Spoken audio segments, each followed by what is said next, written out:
All right, guys, we just got a delivery, brand new game. And not only is it like a new game for free play, which we have a ton of old games, right? It's a new game generally. It's called DEATHBALL. This is the third version that they've made. I think they're doing them in like batches of 4, 5, or 6. And we got one. We've been watching it for a long time. Really, really cool, kind of just a 1v1 epic bar game in my mind. So you're gonna follow us around right now. We're gonna be making space for it here. We're gonna be moving Star Wars Trilogy to the back because we got a big Star Wars movie coming out. We're gonna loan it to a theater for a couple of days.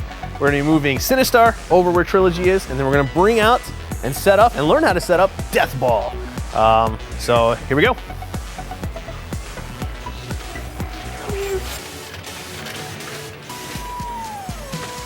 So it's kind of fun because this game row has become so kind of interesting and weird. And it is kind of the last games before they get rotated out, although it's super strong. Grandmaster, Ghosts and Goblins, Frogger, Sinistar right here. And this is what the Sailor Moon beat 'em up on a Blast City or an Astro City. Really crazy, really cool. And I put it out as like a temporary filler game. And then next thing I know, I can't take it off. It's all anyone wanted to talk about. So it's living right here in a row next to Crazy Taxi, Race Driving, and Hydro Thunder. If anyone on the internet can show me an arcade that has Sinistar next to a Sailor Moon, actually just at the same arcade. Sinistar, a Sailor Moon, beat 'em up next to Crazy Taxi, Race Driving, Hydro Thunder, hit me up. I'll buy you into free play, get you a beer, because I doubt that just that by itself exists. Not necessarily next to each other.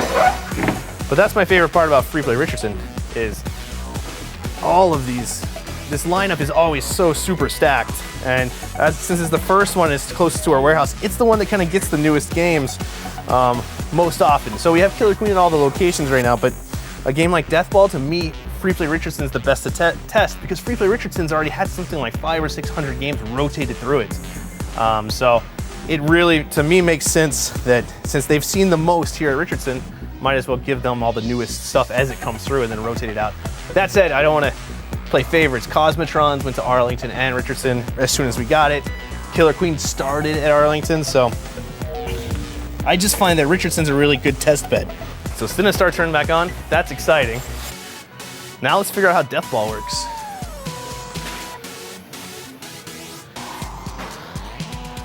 And if it's not obvious, we are pre-open at Richardson and we were doing some filming and this just came in and I said, why don't we try to record it? So let's see.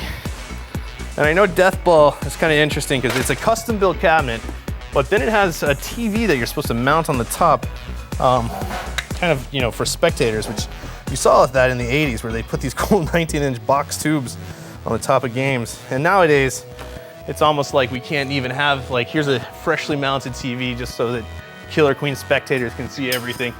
Seems silly to me, but people like it. It's especially silly to me to think we're putting a viewing station for a game that has two 55-inch LCDs. But that's life. Oh, that is right. All right, Derek, do you know how many pieces this came in? Was it just the TV right there? And this? Okay. So the coolest thing about modern arcades, which I don't like LED or LCD TVs in games that much, but man, it's nice to move this around compared to just about anything.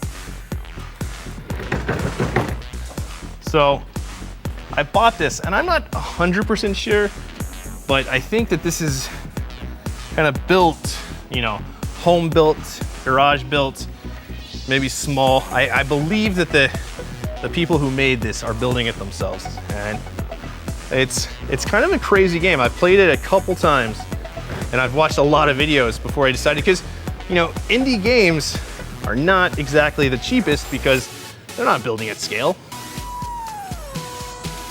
So we think it's gonna fit okay right around here. Now I don't want to scoot it back yet until we get the TV and figure out how this mounts, because it looks like it's got like a locked thing, but that can't possibly be. Oh, look at that. That does not look, so it's kind of like leaning, right? I assume it's supposed to make it straight and bring it to the forward or front or something. I've seen The photos of the demo units they've shown kind of have it like lined up straight here. So I guess let's get a TV and mount it. So it's like a little 24-inch flat TV. I bet that's gonna be about the width between the T-molding. I don't know if that's true, but if I was designing it, that's how I would do it. If you can catch it on the camera really quick, there's really neat kind of like subtle side art. Unfortunately, it's gonna get hidden kind of in our game lineups, but it's really cool side art.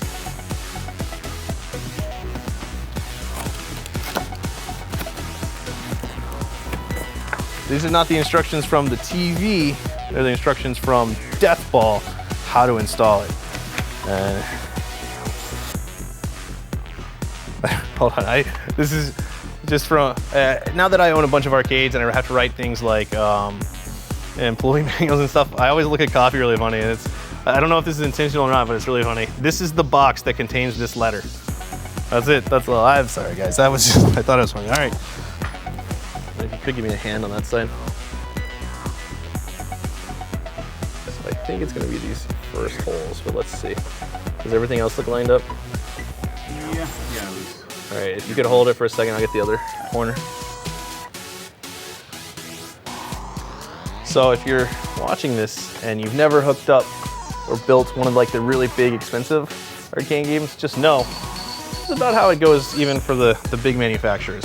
And in fact, I kind of like how they did it here because we've been recording this live and I haven't screwed anything up. So clearly they're doing something right with their packaging and everything.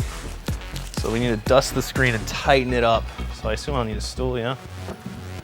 And you see, so it's supposed to sit, I think, like something like that. Nice. Let's see where it's sitting. Oh, it's a little far up. I think I'm comfortable with it here. I believe this is a Linux-based system that they built, which is cool. Yeah, look at that. Really interesting. Is that a keyboard tray right there? Yep. I knew it. Oh, that's pro. Guys, DEATHBALL, guys, this is impressive. Like, I've seen keyboards in plenty of arcades. Everything from like Golden Tee, some of the later ones, to those Beachhead 2000s. But I've never seen one set up that well that it's, so what does this switch do? I'm not exactly sure, but hit it with the key. Held down during boot up. Is this the, so you can like, it's like your settings. You can hit with the key, right? Oh, we're good. So see, look. Okay. If you take it all the way over, you never have to open it. And you can change the settings, turn them and everything. Pretty smart, pretty smart. All right, so we're set to free play, 3 lives per game. Does anyone know if that's what it's right? All right, there we go. DEATHBALL built. And then I'm gonna go back. DEATHBALL TV.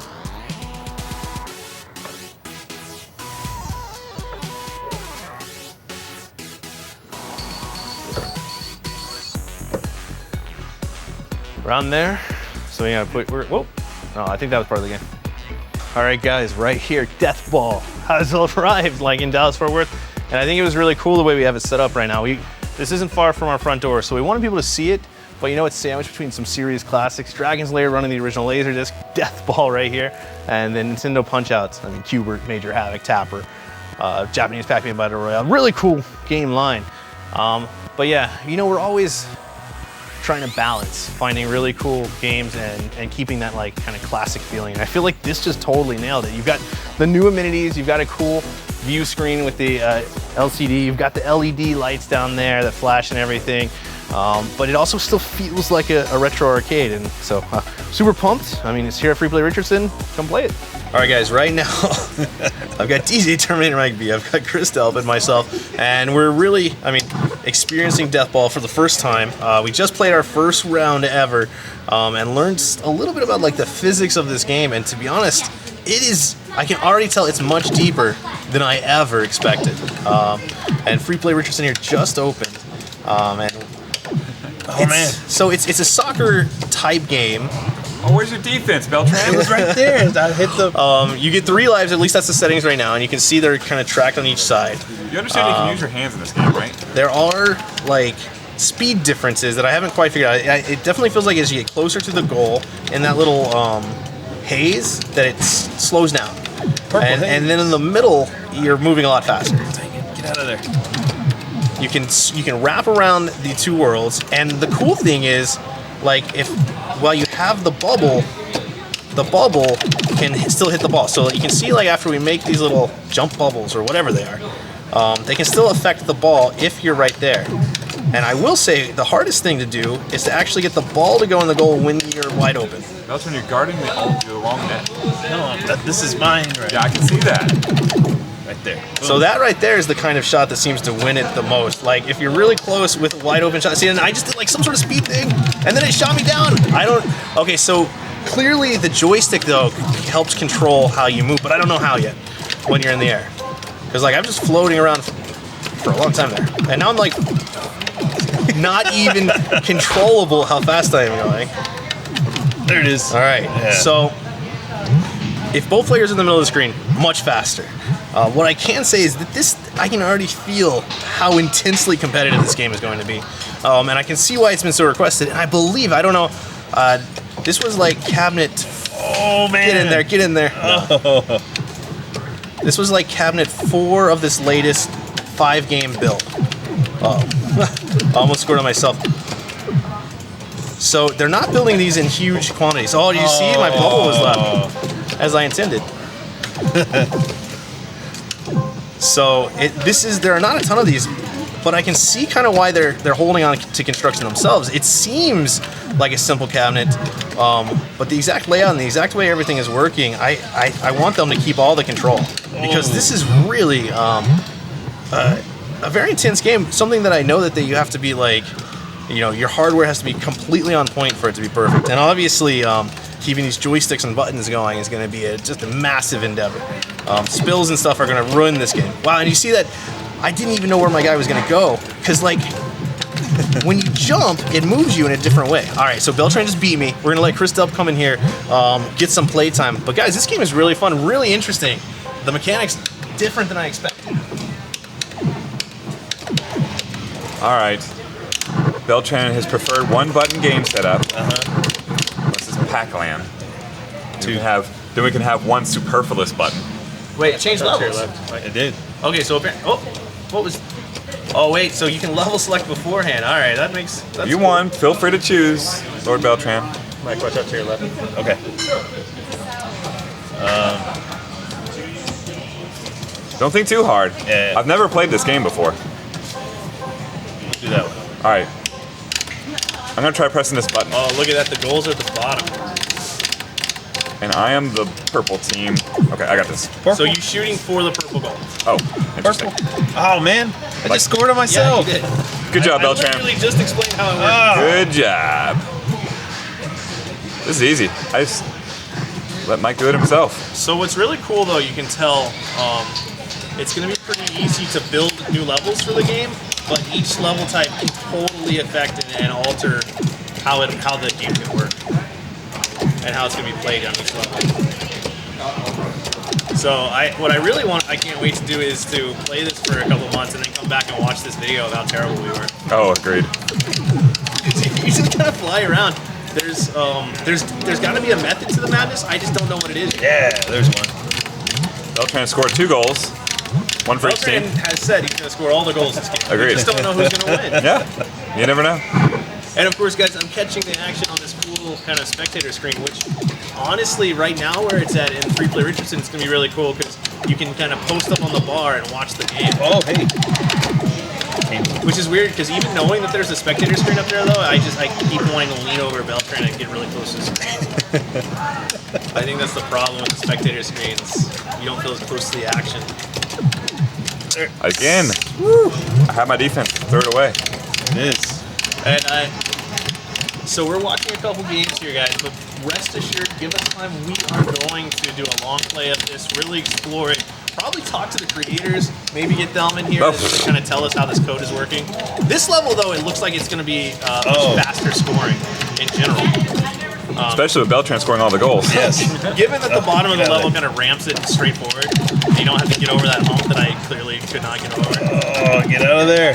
Get out. No. There we go. Ooh, the block. Oh.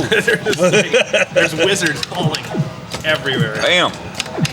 And you can't really hear the sound. Oh, of the what a game. And honestly, block. the You sounds see that are defense? super Oh, simplistic. no. I see that defense. That was a great 4 goals in this first to 3 game by Beltran. Sounds pretty good. So yeah, there's 2 speakers on the top, and we have the track sounds turned off, and I wonder if that has turned off the music too, or if there is no music. I don't actually know. We'll check the levels in a second. And there we go. Figured I'd score 1 for you, Beltran. Anytime you want some follow-up lessons here, Mike, I'll know to find you by Make sure you Pac-Mania or some nonsense. Play again, pick a different level. Okay. Can you pick? I'm trying to pick it. Yeah. Okay. Yeah, that's different. That's not. That's different. Wow, there's a lot of levels. There's 7 Let's go with levels. this one. Is that one counting? This is very combat-y. Combat. Yeah. Oh, you see the. Yeah. Let's go. Let's go.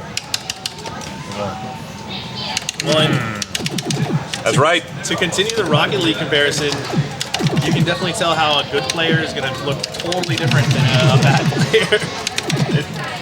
Don't say Beltran too loud. What? There it is. Oh, nice. There's one.